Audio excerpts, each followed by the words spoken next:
সবাই মিলে অনেক খুশি আর আনন্দ করতে করতে বাবার বাড়িতে গেলাম, কিন্তু আসার সময় আর সেই আনন্দটুকু নিয়ে ফেরত আসতে পারলাম না। যে মানুষগুলো আমাদেরকে আসার সময় বিদায় জানাবে সেই মানুষগুলোই আসার সময় বাড়িতেই ছিল না। সো হ্যালো এভরিওয়ান, আসসালামু আলাইকুম, welcome back to my another blog. আশা করি সবাই ভালো আছেন, আলহামদুলিল্লাহ আমিও ভালো আছি। তো আজকের ভিডিওটা যখন বাবার বাড়িতে গিয়েছিলাম তখনকার ভিডিও। বাবার বাড়িতে গিয়ে বিকেলবেলা কিন্তু আমার ছোট কাকার বাসায় গিয়েছিলাম, সেখানে আমাদের সবাইকে নাস্তা দিয়েছিল খেতে। তো সন্ধ্যার নাস্তাটা কিন্তু আমরা সেখানেই করে নিয়েছিলাম। তো এই যে এটা দেখতে পাচ্ছেন, এটা হচ্ছে আমার একমাত্র দেবর। ওকে আমি একটু বলছিলাম যে আমার থেকে একটু খেয়ে নাও। তো এটা হচ্ছে আমার চাচাতো বোন, আমার বোনটার কোলে আমার ছোট আব্বা যান। তো এখান থেকে এসে কিন্তু রাতের খাওয়া দাওয়া শেষ করে সকালবেলা আমরা সবাই মিলে নাস্তা করছিলাম। তো আমার ছোট আব্বা যান দেখেন ওয়াল ক্লাথটা উঠিয়ে তারপর বিছানায় বসে নাস্তা খাচ্ছিল, কারণ ও ওয়াল ক্লাথে একদমই বসতে পারে না। তো যাই হোক, নাস্তা শেষ করে কিন্তু দুপুরে রান্না বান্নার জন্য সবকিছু গুছিয়ে নিয়েছি। এখানে কিন্তু আমার খালতো বোন বসে শশা কেটে দিচ্ছিল আর আমি গরুর মাংসটা রান্না বসিয়ে দিয়েছিলাম। মানে আমি বাবার বাড়িতে গেলে বেশিরভাগ সময় কিন্তু রান্নাটা বসানোর কাজ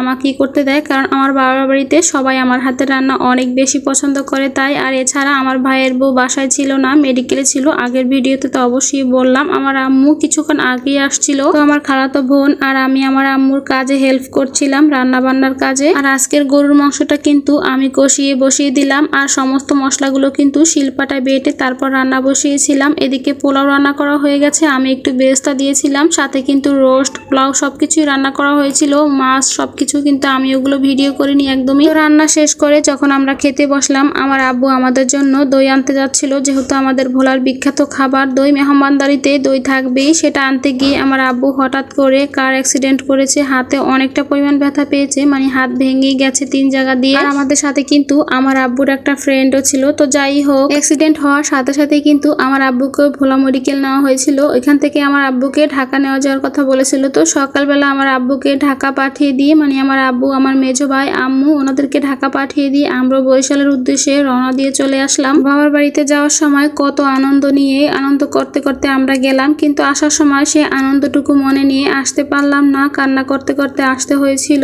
আমাদের বিদায় জানানোর মতো আমার আব্বু আম্মু কাছে ছিল না। তো আসার পরে এদিকে আমার শ্বশুর বাড়িতে আসলাম প্রথমে, এরপর আমার বাসায় আসার জন্য রওনা করলাম। তো আমার দেবর আর যা ওদের বাসায় আমাকে নিয়ে গিয়েছিল। তো ওইখানে বসে এই যে রুটি পিঠা বানানো হয়েছিল, গরুর গোশত রান্না করা হয়েছিল, মাছ মুরগি সবই রান্না করা হয়েছিল। সবাই মিলে একটু খাবে দাবে। আর আমার যেহেতু একটু মনটা খারাপ, ওরা ভাবছিল ওদের সাথে থাকলে একটু ভালো লাগবে, তার জন্য কিন্তু ওদের সাথে আমাকে নিয়ে আসছিল। তো সবাই আমার আব্বুর জন্য অনেক বেশি দোয়া করবেন যেন আমার আব্বু খুব তাড়াতাড়ি সুস্থ হয়ে যায়। ঢাকাতে নেওয়ার পর কিন্তু আমার আব্বুর হাতের অপারেশনটাও হয়েছে আলহামদুলিল্লাহ। সবাই অনেক বেশি দোয়া করবেন আমার বাবার জন্য। তো আজকের মতো ভিডিওটা এখানেই শেষ করলাম। সবাই ভালো থাকবেন, সুস্থ থাকবেন, আমাদের জন্য দোয়া করবেন। আল্লাহ হাফিজ, আসসালামু আলাইকুম।